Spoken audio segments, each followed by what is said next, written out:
भक्ति करने से दुख नहीं मिलता, भक्ति करने से ज्ञान प्रकट होता है, हमको लड़ने की क्षमता आती है, हम इस संसार सागर से मुक्त होते हैं और दुख और सुख हमारे कर्मों का फल पहले निश्चित हो चुका है। उस समय समय पर आता रहेगा, कभी सुख आएगा कभी दुख आएगा। भक्ति सुख दुख से बचाकर भगवान की प्राप्ति के लिए, अगर हम कोई कामना प्रबल कर ले और भजन उतना है तो उसकी पूर्ति हो जाएगी, अगर कामना हम ना करें तो भगवान की प्राप्ति हो जाएगी। भागवत धर्म के जो नाम निरंतर जपना, दूसरों को सुख पहुंचाना, सारे कर्म भगवान को समर्पित करना, इसका फल मांगे भगवान की प्राप्ति। अगर तुम्हें लौकिक कोई फल नहीं मिल रहा है, तुम्हारा काम नहीं बन रहा है, तो भी नाम काम कर रहा है, तुम्हारे पाप को नष्ट कर रहा है, उसको छोड़ो मत कि अरे लाभ तो मिला नहीं, देखो संकट पे संकट आ रहे और तो भजन का क्या फल हो सकता है, भक्ति का क्या फल, यही फल है। नहीं, वो उन सब पापों को नष्ट करके जिस दिन से सुख प्रारंभ होगा भक्ति का हृदय में, तो सब भगत नाच नाच करके भगवान की जय जयकार किए। आज तक किसी ने भगवान के प्रति ये नहीं कहा कि पूरा जीवन हो गया भजन करते, क्या हमको दिया। अगर कोई कष्ट है तो हमने गलती की है। भगवान की तरफ से वो मंगल भवन परम करुणा में है। जैसे सूर्य कभी अंधेरा कर ही नहीं सकता, सूर्य के सामने अंधेरा टिक ही नहीं सकता, ऐसे भगवान कभी अमंगल कर ही नहीं सकते। मत्तः परतरम नान्यत् किंचिदस्ति धनंजय, ये बात इतनी जोर की है, हम कैसे ये जीवन मुक्त कर देगी। समस्त दुखों से निपटने का एकमात्र उपाय, तुम समस्त चराचर जीवों में भगवान को देखना शुरू कर दो। बहुत बड़ी बात है ये। हमारा क्रोध, हमारा काम, हमारा लोभ, हमारा मोह, मद मत्सर कुछ नहीं बिगाड़ सकता, क्योंकि हम जहां देखेंगे अपने प्रीतम तो उनसे काम भावना होगी क्या, उन पर गुस्सा, अपने प्यारे से गुस्सा होगी क्या, प्यारे के रूप, प्यारे के नाम, प्यारे की लीला से बढ़कर कोई लाभ होगा क्या। तो जहां जहां मन जाए वहां से हटा करके अपने प्रभु में लगाओ, या जहां जहां मन जाए वहीं प्रभु की भावना करो, ठीक हो जाएगा। जैसे आपको किसी ने गाली दी, आप चुपचाप सह गए तो अपना समय बचा लिया, आगे तो आप द्वेष नहीं बढ़ाए, आपका हृदय थोड़ी देर जलेगा पर वो शांत हो जाएगा। पर वो शांत नहीं हुआ, जो कर्म उसने गाली देने का किया है उसको अवश्य दंड मिलेगा। जो दंडधारी है, प्रभु है, उसे अवश्य दंड देंगे। हम तो बच गए ना।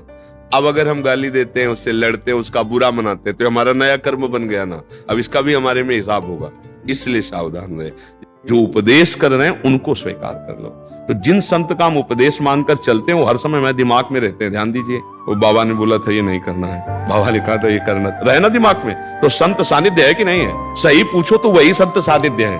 प्रगट में तो आप 2 मिनट, 10 मिनट, 5 मिनट, लेकिन दिमाग में आप हर समय सानिध्य। सच्चा सत्संग वो है जो हर समय आपके दिमाग में उनकी बात रहे। तो ऐसा ना समझे कि हम संत सानिध्य नहीं कर पाएंगे। संत सानिध्य मतलब कहा गया है दिन रात सत्संग करो, ये भक्ति कर दीप प्रेम करी बाती, साधु संगति करी अनुदिन राती। रात दिन, तो रात दिन कौन साधु महात्मा के पास बैठा रहता है भाई? फिर महापुरुषों का कथन क्या है? रात दिन उनकी आज्ञा में हो ना। बाबा बोले थे सोते समय ऐसा करना चाहिए, बाबा दिमाग में है। बाबा बोले थे जग करके ऐसा कर, 5 भक्तों का नाम लेना चाहिए, बाबा बाबा है ना दिमाग में। वो गुरु जी बोले थे ऐसा, वो संत जी ऐसा बोले थे, वो है ना, तो संग हो रहा है ना उनका। यही है रात दिन साधु संग। वो कहते हैं कि कहीं ना कहीं बाबा प्रमाद आ जाता है, मतलब आश्रय है, मतलब उस बात को भी स्वीकार कर रहे हैं महाराज। नहीं, आश्रित है ही नहीं तभी प्रमाद आ रहा है, बात समझिए ना। आश्रित का तात्पर्य है एक भी श्वास अपने प्रीतम के चिंतन से खाली न जाना। वो आश्रय को समझ ही नहीं पा रहे ना।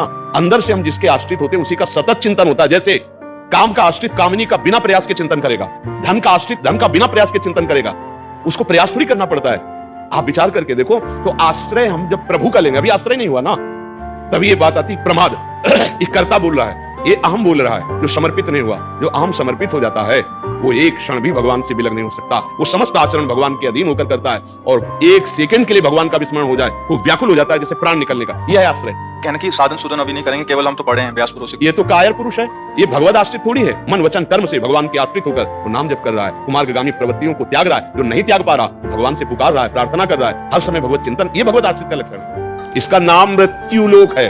फिर वो काय कर रहे हो, कोई मरेगा, नाम है इसका मृत्यु लोक, नाम है इसका मृत्यु। यहाँ सबकी मृत्यु होगी, जो देख रहे हो सब मरेगा, चाहे वस्तु हो, व्यक्ति हो, स्थान हो, सब एक दिन बनता है, एक दिन बिगड़ता है। यही खेल यहाँ का चलता रहता है। इसीलिए समझाते हैं नाम जप कर लो, थोड़ा ज्ञान प्राप्त कर लो, थोड़ा भक्ति भगवान की कर लो, तो राह से समझ जाओगे। नहीं अभी तो मनुष्य शरीर मिला, फिर सुअर कुत्ता गधा कौन सा शरीर मिलेगा? फिर वहां हमारा बुद्धि काम करेगी कि नहीं करेगी? नहीं करेगी। मनुष्य शरीर केवल जीवन मुक्त होने के लिए मिला है भाई। हमारी बात समझ जाओ तो समझ जाओ, ना समझो तो प्रणाम है। फिर भी कहेंगे कि थोड़ा राधा राधा तो जपी लो, हाँ, इससे तुम्हारा मंगल हो जाएगा। महाराज जी, पर ये जो दुख होता है ये क्यों होता है बाद में? राग मोह झूठा। जैसे स्वप्न में हमने देखा कि हमारे गले में चाकू मारी गई, चिल्ला पड़ता है आदमी, नहीं चिल्ला पड़ता? स्वप्न में आपको भयावह स्वप्न आता तो डर लगता है कि नहीं लगता?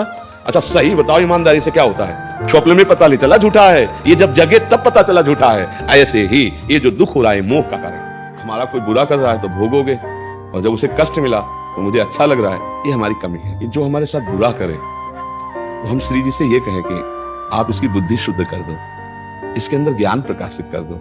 ये जो गंदी बात करता है, जो लड़ाई करता है, इसकी अगर बुद्धि शुद्ध हो जाएगी तो अच्छा आदमी हो जाएगा। उसको दंड मत दो, उसको आप अच्छा बनाने की कोशिश, वो सुखी हो जाए। दंड देने से अगर वो दुखी हुआ तो उसकी बुद्धि थोड़ी सुधर जाएगी, वो और अपराध करेगा। तो हम भक्त हैं, हम भगवान के जन हैं, हम उसका मंगल चाहें कि हे भगवान आप कृपा करो, ये गलत कर रहा है, इसकी बुद्धि ठीक नहीं है, आप इसकी बुद्धि शुद्ध कर दो, इसको आनंद मिले, इसका जीवन सुख में हो जाए, इसलिए लाडली इस पर कृपा कर दो। भगवान अवतार लेते हैं तो बुराई करने वालों का विनाश करते हैं, और भक्त का अवतार होता है तो बुराई करने वालों को नहीं, उनकी बुराई को नष्ट करके बुराई करने वालों को महात्मा बना दिया। अगर हमें बाहर से कोई या घर में ही कोई हमारे चरित्र पर बात आती तो फिर हम सहन नहीं करेंगे। जैसे हमारे परिवार का कोई सदस्य हमारे जब चरित्र पर जिसका अधिकार नहीं है और वो गलत दृष्टि रख रहा है, तो यदि हम उसको एक दो बार प्रार्थना कर देते हैं फिर भी नहीं समझ रहा है, तो दंड ही उपाय होता है ऐसी मनोवृत्ति को रोकने के लिए। अब जैसे घर में पति है, पति के परिवार के जन हैं, कुछ ऐसी बातें हैं जो समस्याएं घर गृहस्थी की होती है, उनको हम सहते हैं। मालूम मेरे अनुकूल पति वस्तुएं नहीं दे पा रहा है तो हम उसको सह जाते हैं कि हमारा प्रारब्ध हो गए, दूसरे हार पहनते हैं, अच्छे अच्छे वस्त्र पहनते हैं, मेरे पति के पास ऐसी सुविधा नहीं, तो हमको प्यार से मिलकर नमक रोटी खा करके हमें जीवन गुजारा करना है। हमको पड़ोस में नहीं देखना कि उसकी पत्नी के पास वो हार पति ला के दिए। ऐसी परिस्थितियों में, या जैसे सास ससुर हैं, उनका थोड़ा कटु व्यवहार है और हमारे पूज्य हैं, हमको उनकी सेवा की भावना रखनी है, हमको सहना है। अगर वो निंदा करते तो हमको सहते हैं। जैसे धर्म के विषय में, इष्ट के विषय में, राष्ट्र के विषय में, चरित्र के विषय में कोई गुंजाइश नहीं है सहन करने की। इसमें नहीं आएगा कि भगवान का अंश है, भगवान है और मैं ऐसा कहती हूँ तो मेरी भक्ति बाधा पड़ जाएगी। नहीं, सामने वाला यदि अधर्म आचरण करते हुए आ रहा है तो उसके लिए दंड रूपी पूजा अत्यंत आवश्यक है। कभी भाषा में अहंकार न होना चाहिए, ये ध्यान रखना। कहीं भी बात करो तो यही दरबार दीन को आदर रीति सदा चली आई, अहंकार नहीं आना, इसमें अहम स्फुरित हो जाए। मुझे अटूट प्रेम श्री राम से, ये अंदर का विषय, वाणी से अरे कहा दो चार माला घुमा लिया या भगवान के क्षेत्र में, हम प्रेमी है, प्रेमी जन को बड़े बड़े महापुरुष, हम तो अधम जीव हैं, लगे हैं। अब कभी आप संतों की कृपा हो जाए, कभी भगवान की कृपा, वो बात अलग है। अब तो हम तो ऐसे बोला जाता है, धनी आदमी अपने धन को छुपा के बात करता है, चोर ले जाएंगे। काम क्रोध लोभ मोह मद ये बड़े ठग हैं, फिर देखेंगे अटूट प्रेम है कि नहीं। एक झटके में अपने लोग ऐसे बलवान है, एक झटके में मुंह भरा गिर जाएंगे। अगर दैन्यता ने अहम आया तो प्रेम का परिचय नहीं मिलेगा। प्रभु को अहम पसंद नहीं, सुनो राम कर सहज स्वभाव जन अभिमान रखेगा। समझ गए? क्या जिंदगी भर के पुराने भी पाप कर्म इस उम्र में खत्म हो सकते हैं? बोया गलत है तो अब अच्छा कैसे मिलेगा? राह दिखा दो। अगर एक दिया सलाई लगाए तो पूरा एक एक गेहूं का पेड़ थोड़ी जलाना पड़ेगा, पूरा भस्म हो जाएगा। ऐसे ही हम जो बार बार नाम जप करते हैं ना, उस बार बार में एक बार वो नाम होगा। एक बार जिन नाम ली हित सो होए अति दीन, ताको संग न छाणई ध्रुव अपनो कर लीन।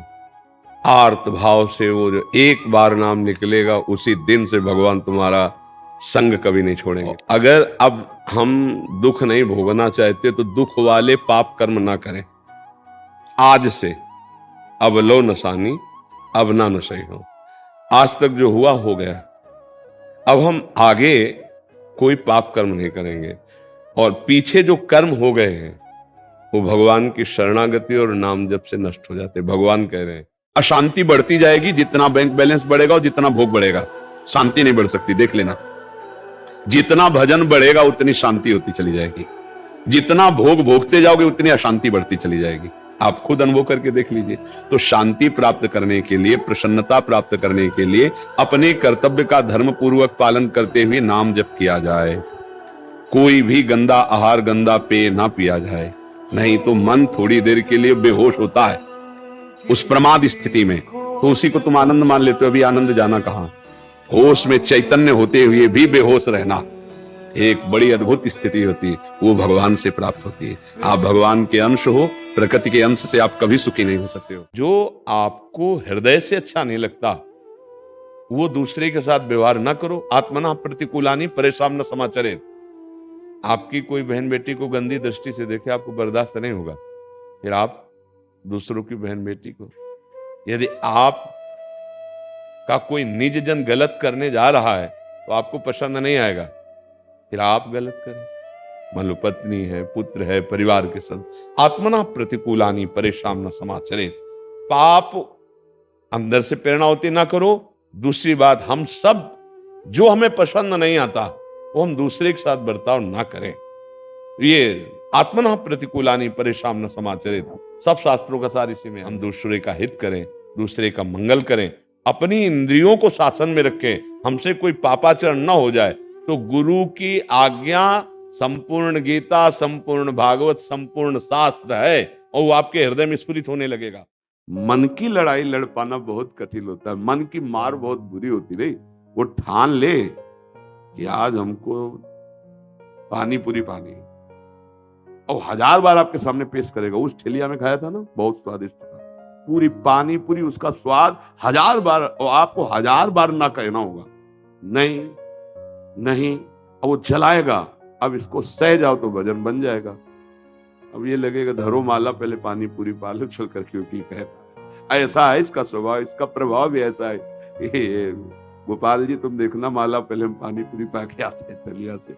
ऐसे ही हर भोग की हट करता है, बड़ी हठी स्वभाव का है। अब आप अगर इसकी चाल पे आ गए कि जब ये मन कह रहा है तो यार एक बार ऐसा कर लेते हैं, शांति से भजन करते हैं, मार देगा मार। दुख को सहना सीखो, सुख में भूलो नहीं और दुख में भूलो नहीं। कुछ क्षण के लिए दुख है, रात्रि है तो दिन आएगा, और दिन है तो फूलो नहीं, रात्रि आने वाली। इन दोनों से हम ऊपर उठें, दुख सुख से ऊपर।